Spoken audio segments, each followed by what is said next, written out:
Welcome to Bethel Online Education Hub. Learn anytime, anywhere. Don't forget to like, comment, share, and subscribe for more. Let's learn together, the Bethel way. Good day, everyone. Welcome back to our Understanding Culture, Society, and Politics. Today, we'll dive into a topic that explains why people act the way they do in different situations. The conformity and defiance. Have you ever wondered why most students wear uniforms, fall in line, or follow classroom rules, while others deliberately break them? Why do we feel pressure to fit in? And what happens when we don't? In this lesson, we'll discover how society set rules for behavior, how people respond to these expectations, and what happened when someone refuses to follow. Let's explore how social norms, conformity, and defiance shape our daily lives and communities. Ready to get started? In every society, people are expected to behave in certain ways. In set of expected behaviors is called social norms. When we follow these, we practice what's called conformity. Let's find out what conformity is, why people conform, and how it affects our behaviors in school, at home, and in our communities. What is conformity? Conformity is the behavior in accordance with socially accepted conventions, norms, and standards. It means following expected rules, customs, or behaviors of a group, society, or culture. For example, wearing a uniform in schools because everyone else does, or lining up properly when buying food at the canteen. First is anticipated behaviors to follow. These are the specific actions or attitudes that a person is expected to display in a particular social group or situation. These behaviors are based on the group's norms or shared expectation. Example, in classroom, students are expected to raise their hands before speaking, listen to the teacher, and submit assignments on time. Next is the desire to belong. Conformity often happens because of a person's desire to be accepted by a group. People naturally want to be part of an in group, those who belong, and avoid being treated as an out group, those who are excluded or rejected. Record. Why do people conform? People conform because they want to be liked and accepted, to avoid being laughed at, criticized, or bullied, or to gain approval and rewards, and to feel secure and connected with others. Conformity is about following social rules and expectation so we can belong, be accepted, and avoid rejection. It's part of how we maintain harmony in a group or society. Not everyone chooses to follow the rules. Some people break them, whether for good reason or bad. This is known as defiance. In this section, we'll learn what defiance means, its types, and how societies react when norms are ignored or challenged. So, what is defiance? Defiance is a behavior, action, or beliefs that depart from usual or accepted standards, especially in areas of social, cultural, or moral behavior. It involves violating expected rules and norms of a society or group. In simple terms, when a person behaves differently from what society considers normal or acceptable, the behavior is called deviant. Deviant is not always criminal. Some deviant acts may be harmless or even admirable, depending on context. What is considered deviant varies by culture, place, and time. Some deviant behavior are punishable by law, while others are simply frowned upon or disapproved by society.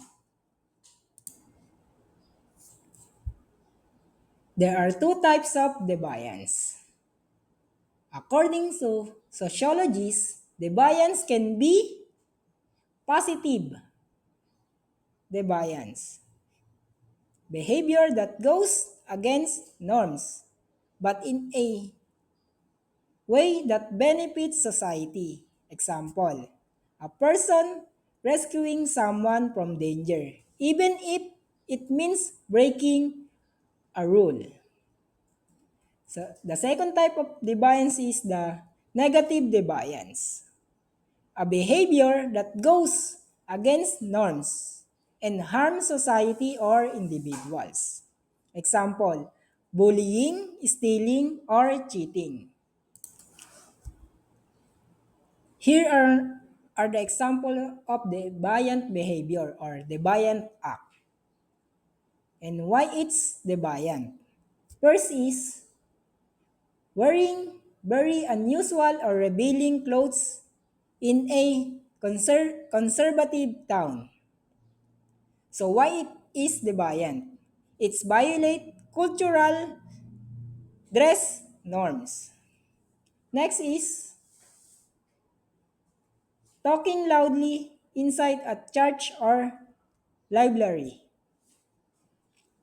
So why it is deviant? Because it break expected behavior in sacred or quiet place. Next example of deviant act is cheating during an exam. So why it is deviant? Because it break academic honesty rules. Next example of deviant act is a woman proposing marriage to a man in a very traditional culture. So why it is deviant? It deviant because it goes against traditional gender roles. Deviance is relative. This means what is deviant in one society might be perfectly normal in others. Example, before, tattoos were seen as bad or rebellious in many places.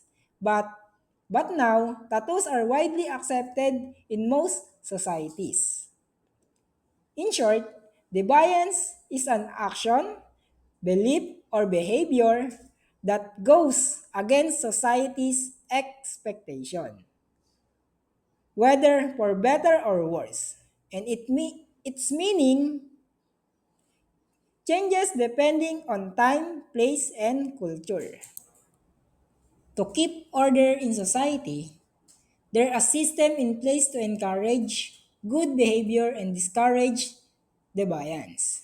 These are called social control mechanism. So what is social control? Social control refers to the various methods used by society to encourage good behavior and discourage bad behavior. It keeps order in the community and makes sure people act in acceptable and predictable ways. There are three types of social control. The first is gossip, the second is social ostracism, and the last one is the law and punishment. So now let's talk about what is gossip. Gossip, when people talk about others' action, especially when someone does something wrong. It serves as a reminder to everyone about what behavior is acceptable or not. For example, when students spread rumors about a classmate who cheated during a test, it warns others not to do the same. Next is ritualism. People give up on society's goal but keep following the rules anyways. Example, an employee who no longer dreams of getting promoted. The third is retreatism. People reject both the goals and the rules. They completely withdraw from society's expectation. Example, a drug addict or alcoholic who gives up on career, school, and social. The next types of social control is social ostracism. This means excluding or ignoring or avoiding people who break the rules of the groups. It pressures them to behave properly if they want to be accepted again. Example, if a student keeps breaking group rules, classmates might ignore them until they start behaving well. The next is rebellion. People reject both existing goals and means and aim to. So the last type of social control is law and punishment. These are official, formal rules made by the government or institution. If someone breaks this law, they face legal penalties or punishment. So for example, a person caught stealing might be jailed. A student caught vandalizing school property might be suspended. The last is innovation. People accept the goals of society, like becoming a rich or successful, but use new, unusual, or illegal ways to achieve them. For example, a person who wants to be wealthy but scams people online or cheat to get ahead instead of working hard through legal means. Merton's theory explained that when people can reach society's goals, it's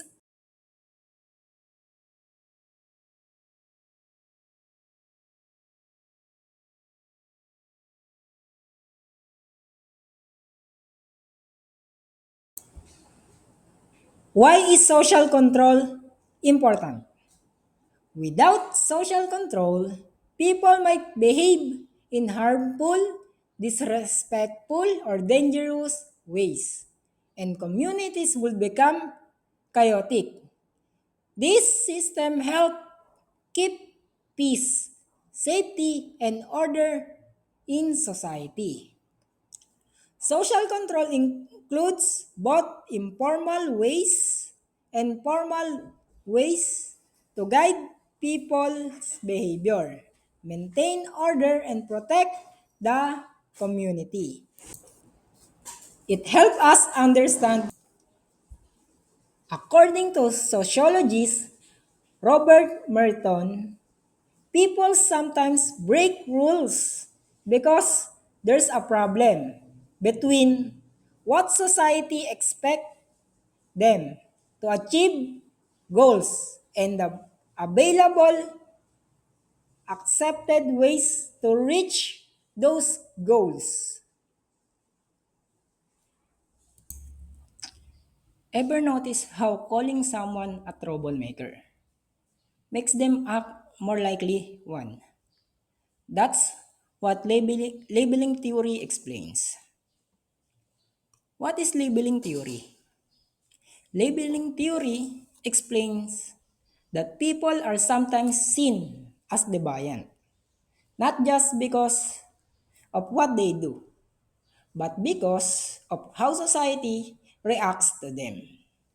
In other words, an action only becomes deviant when others label it as wrong. So, how it works? No behavior is automatically bad or deviant by itself. In societies, reaction and label that makes something deviant. Once a person is labeled like troublemaker, criminal, or weird, it affects how others treat them and how they see themselves. Why is this matter? When a person is labeled negatively over and over, even for small mistakes, they might start to believe that the label is true. This can lead to behave in ways that match the label, creating a cycle called self-fulfilling prophecy. In this theory, that no action is naturally bad or deviant by itself. What makes a behavior considered wrong or deviant is how society reacts on it. For example, talking loudly in a library might be seen as rude, but in other culture or setting, it might be normal. So another example, wearing tattoos was once seen as rebellious, but today it's widely accepted. Who decides what's deviant? It's the people around us, especially those with power or majority opinions, who label certain actions or people as bad or unacceptable. For example, if a student is constantly called a troublemaker by teachers and classmates, even for a small mistakes, they might begin to believe it and behave in a way that match the label, leading to a cycle of defiance.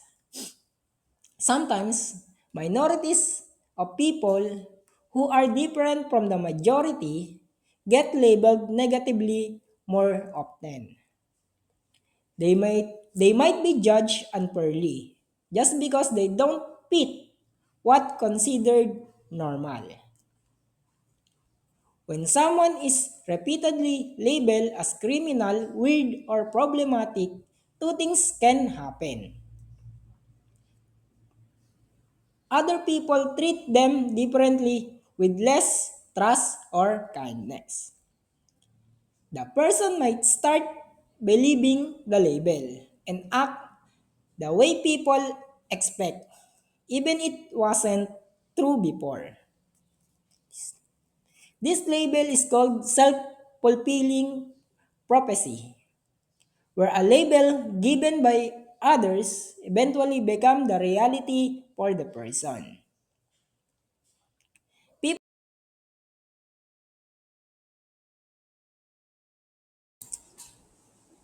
When people realize that they can reach these goals through acceptable means because because of poverty, inequality, and personal struggle.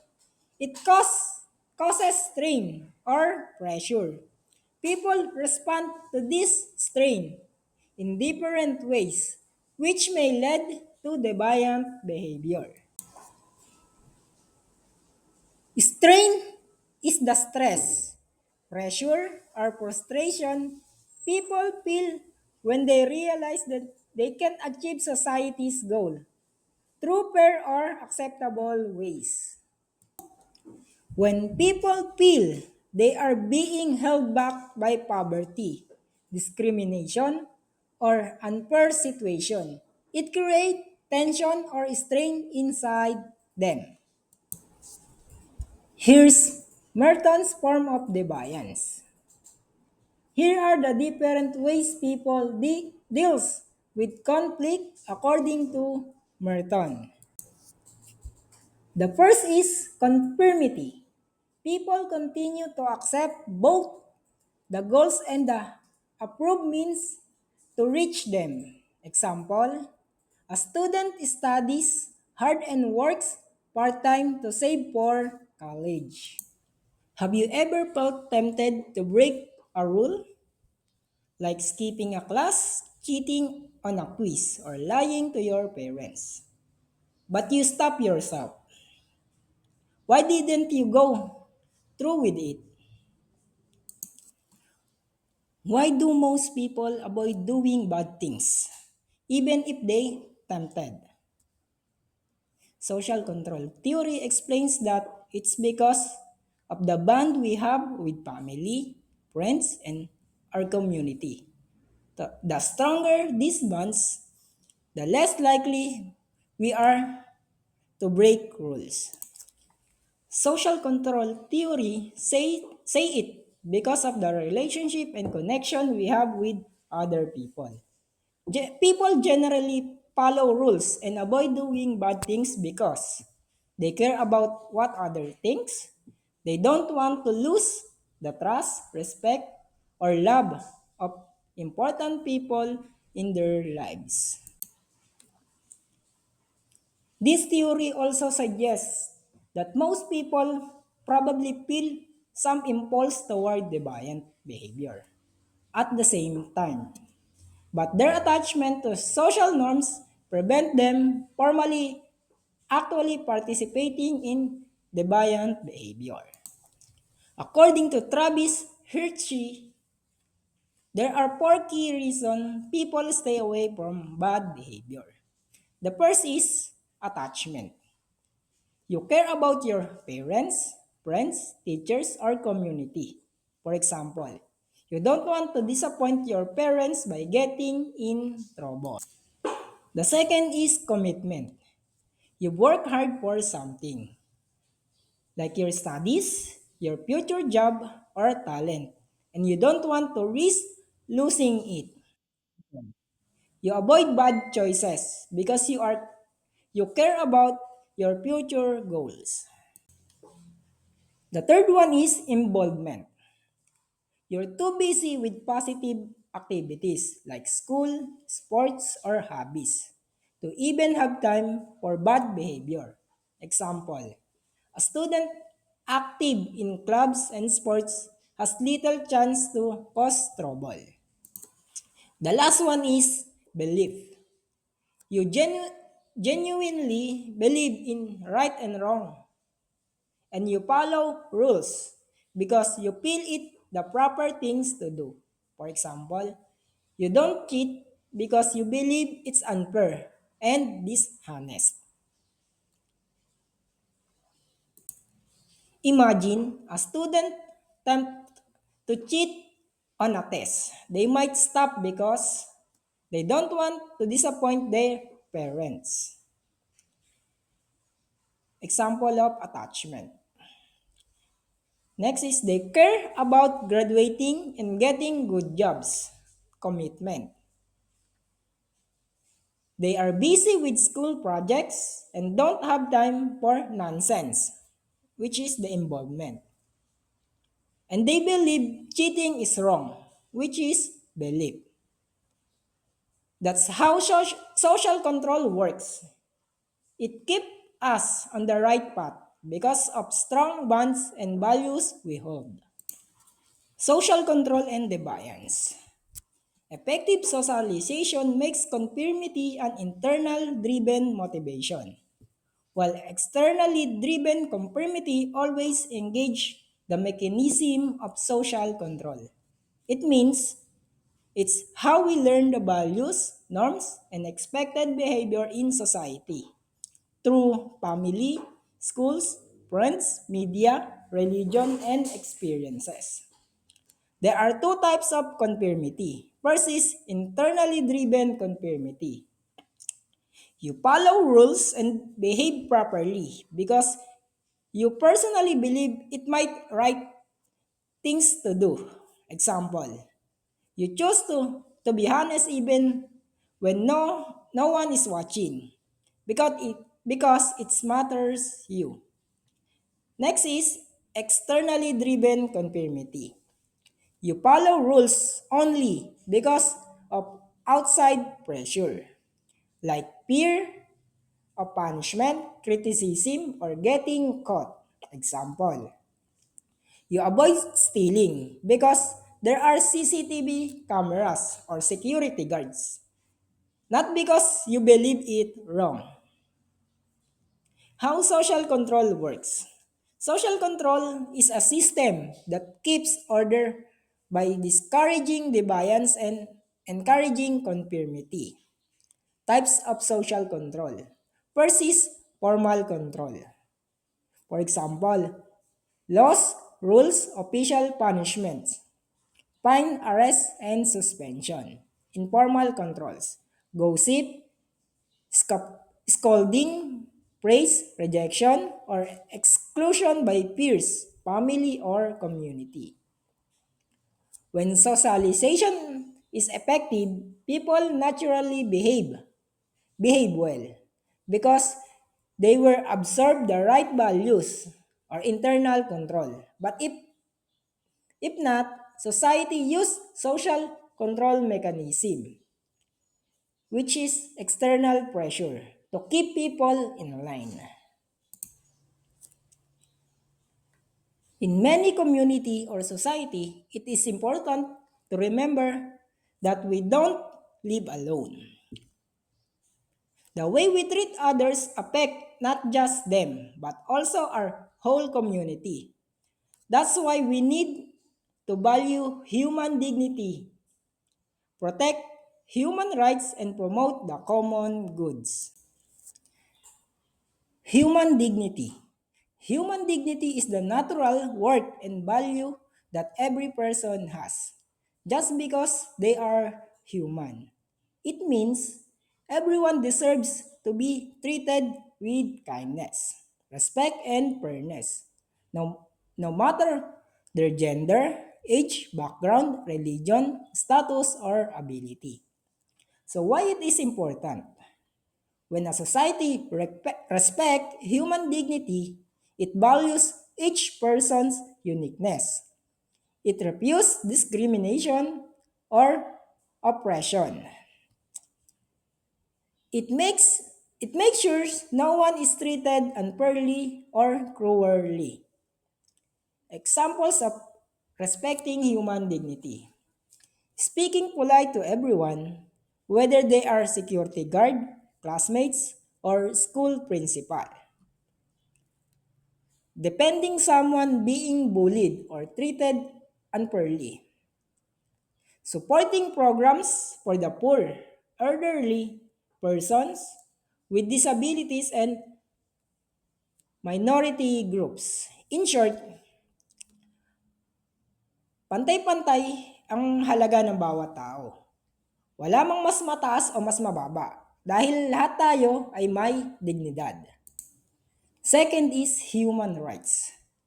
Human rights are the basic freedoms and protections that every person has simply because they are human. These rights allow people to live safely, freely, and with dignity. There are universal, which is for everyone and everywhere. Inalienable, cannot be taken away.